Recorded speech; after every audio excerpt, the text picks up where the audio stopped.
महिला सम्मेलन के तरफ से मैं अध्यक्ष शकुंतला अग्रवाल आपका हार्दिक स्वागत करती हूँ। थैंक यू सो मच जी। ओके, वेलकम सुप्री जी।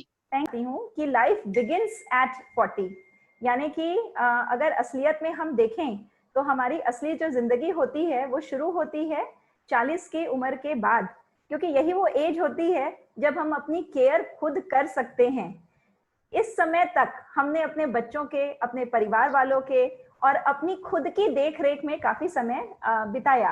अब 40 के बाद समय आ गया है जब आप अपनी जिंदगी खुद जी सकती हैं। अगर देखा जाए तो 4 इम्पॉर्टेंट पीरियड होते हैं किसी भी महिला की लाइफ में। इसे हम 4 भागों में इस तरह से डिवाइड करते हैं क्योंकि इन्हीं 4 पीरियड्स में बेसिकली न्यूट्रिशन की जो नीड होती है वो बदल जाती है। यानी आप अगर देखेंगे तो इन 4 अवस्थाओं में ही महिलाओं की शारीरिक बदलाव होते हैं और न्यूट्रिशन बहुत इंपॉर्टेंट रोल प्ले करता है। सबसे पहला जो स्टेज है वो है प्यूबर्टी, किशोरावस्था की उम्र। यहाँ पर अगर हमने अपने न्यूट्रिशन का प्रॉपर ध्यान नहीं रखा तो अधिकांशतः लेडीज को जो वेट गेन होता है ये किशोरावस्था में होता है। सेकेंड स्टेज आती है मैरिज। अब शादी ऐसी स्टेज है जब हमारे बदलाव होते हैं, ये कैसे संभव है? तो मैं आपको बताना चाहूंगी कि शादी के बाद अधिकांशतः महिलाएं 5 से 10 किलो तक वजन गेन कर लेती हैं। उसका कारण होता है कि एक बार हमारा जो वातावरण है वो बदल जाता है, खाना पीना बदल जाता है, बहुत सारी आउटिंग्स होती है और शादी के बाद अधिकांशतः 5 से 6 किलो का गेन होना स्वाभाविक हो जाता है। थर्ड जो स्टेज होती है वो होती है प्रेगनेंसी और लैक्टेशन। प्रेगनेंसी के बाद अपने डिलीवरी के पीरियड में भी अधिकांशतः हम लोग वेट गेन कर लेते हैं या हमारे शारीरिक बदलाव का एक वो महत्वपूर्ण एक चरण होता है। और लास्ट जो स्टेज है जो सबसे कीमती और सबसे महत्वपूर्ण है वो है मेनोपॉज। इस समय भी हमारी बॉडी के अंदर कुछ बदलाव आते हैं और हमारी जरूरतों में एक बदलाव आता है। अगर इस समय हमने अपनी प्रॉपर केयर नहीं की तो भी हम वेट गेन कर लेते हैं या फिर हमें बहुत सारी तकलीफों का बाद में सामना करना पड़ता है। तो आइए देखते हैं कि कौन कौन से ऐसे बदलाव हैं जो बेसिकली हर महिला झेलती है जब वो मेनोपॉज की उम्र को अचीव करती है। मैं यहाँ पे बात कर रही हूँ उन सभी महिलाओं की जो 40 की उम्र को क्रॉस कर चुकी हैं या कर रही हैं। तो ऐसे कौन कौन से बदलाव हैं जो बेसिकली देखे जाते हैं इस स्थिति में। तो क्या होता है 40 की उम्र के बाद, या फिर इतना डिफिकल्ट क्यों हो जाता है वेट को कम करना, या फिर हमें क्या खाना चाहिए, कब खाना चाहिए और कैसे खाना चाहिए, इस चीज को हम कैसे पता करें। तो आज इन्हीं सभी क्वेश्चंस के आंसर आपको मिलेंगे। तो सबसे पहले तो हम देखते हैं कि कौन कौन से शारीरिक बदलाव हमारे अंदर आते हैं। सबसे पहला और जो इम्पोर्टेंट बदलाव है जिससे हम सब अवगत नहीं होते हैं वो होता है कि हमारा जो मेटाबॉलिक रेट है, यानी हमारी जो कैलोरी की रिक्वायरमेंट होती है वो एज के साथ साथ ड्रॉप होने लगती है। यानी कल तक अगर आपको 1500 कैलोरी में आपका शरीर का वजन स्टेबल रहता था, अब आपकी रिक्वायरमेंट हो गई है 1200। अगर आप 1500 कैलोरी लेती रहेंगी तो धीरे धीरे वजन गेन होता जाएगा। ये बदलाव इसलिए होता है क्योंकि एज के साथ साथ हमारी बॉडी के अंदर मसल्स कम होने लगते हैं। मसल्स की मात्रा घटने के कारण हमारे बॉडी में कैलोरी की रिक्वायरमेंट जो होती है वो कम हो जाती है। दूसरा जो इम्पोर्टेंट बदलाव आता है, सभी महिलाएं इस समय सासू मां बन चुकी होती हैं, तो जो शारीरिक मूवमेंट होता है वो काफी हद तक कम हो जाता है, या फिर अपने बच्चों को बाहर भेज के या बच्चों के बड़े हो जाने के कारण वो जो भाग दौड़ और जो खाना पीना बनाने में जो समय आप लगाती थी वो अब काफी हद तक कम हो चुका रहता है।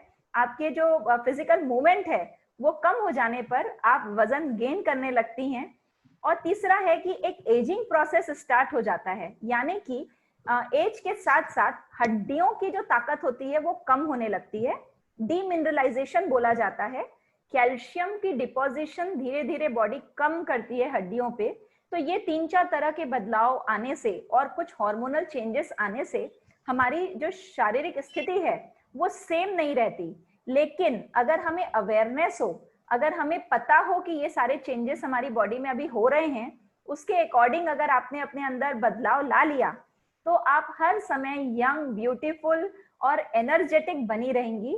अगर आपने अपनी डाइट को मैनेज कर लिया इस एज में पहुंचने के बाद तो आपका वेट गेन नहीं होगा। अगर आपने प्रॉपर एक्सरसाइजिंग शुरू कर ली तो भी आप बच जाएंगी, इसी तरह आपने कैल्शियम का प्रॉपर इनटेक का ध्यान रखा तो भी आप इन प्रॉब्लम से बच सकती हैं।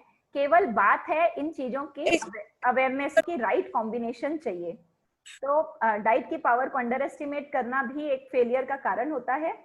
दूसरा जो इम्पोर्टेंट चीज है वो ये है कि अनप्लान्ड मील, यानी कि एक लेडी सभी के लिए मील प्लान करती है लेकिन अपने को भूल जाती है, यानी कि जो भी कुछ उसको अपने लिए बनाना है वो इग्नोर करते हुए वो सभी के लिए सारी चीजें तैयार करती है। ये एक बहुत इंपॉर्टेंट कारण है कि हम लेडीज जो हैं अपना ध्यान खुद नहीं रखने की वजह से हम फंस जाते हैं। तो हमारा क्या फिलॉसफी होता है कि हमें जो मिल जाए, यानी कि हम एट टाइम्स मठरी और भुजिया और घर में आई हुई मिठाइयों से भी पेट भर लेते हैं। तो राइट फ्यूलिंग पे ध्यान ना देना, मतलब सही तरीके का खान पान पे ध्यान ना देना, ये हमारे लिए एक नुकसानदायक चीज हो जाती है। एक एज के बाद आप अपने मील को पूरी प्लानिंग के साथ लें, कितना लेना है, कब लेना है और क्या लेना है, ये चीजें फिक्स हो जानी चाहिए। इन चीजों में ऊपर नीचे नहीं होना चाहिए। मेन एनिमी होता है इस समय, और शुगर पे अगर लगाम नहीं होती है तो धीरे धीरे हम वेट गेन करने लगते हैं। सिस्टर है, उनसे भी कहूंगी कि आपसे जरूर मिले वो, क्योंकि उसको बहुत सारे प्रॉब्लम्स है, वो वही है समता कॉलोनी में। जरूर। बहुत अच्छा लगा। आपके 5 जो वो आपने बताए एस जो हमको फॉलो करने हैं एंड 5C जो हमको अवॉइड करने हैं, वो बहुत अच्छा लगा हमको। And 4 pillars of good mental physical health के लिए जो वो आपने बताया, diet, exercise, mood, mindset, rest and sleep. So this was also very awesome. We will remember you always. और बहुत अच्छे से सारे क्वेश्चंस के आंसर्स भी आपने इतने अच्छे से दिए कि you are just not a nutritions और डाइटिशियन, बट ओवरऑल बॉडी का पूरा आपने बता दिया सब कुछ। सभी के आंसर्स बहुत अच्छे से दिए। थैंक यू शिल्पी जी। आज हमारी सभी बहनों के बहुत सारे क्वेश्चंस के आंसर मिले, सभी सेटिस्फेक्शन हुआ। बहुत बहुत धन्यवाद आपका। Thank you. Okay, thank you so much. मैं आप लोग सबसे वापस मिलूंगी बहुत जल्द, आई होप सो। तो तब तक के लिए टेक केयर, बाय बाय।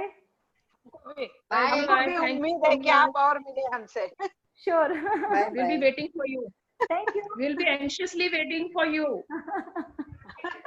इस तरह का एक वेबिनार और देंगे शिल्पी जी अपन।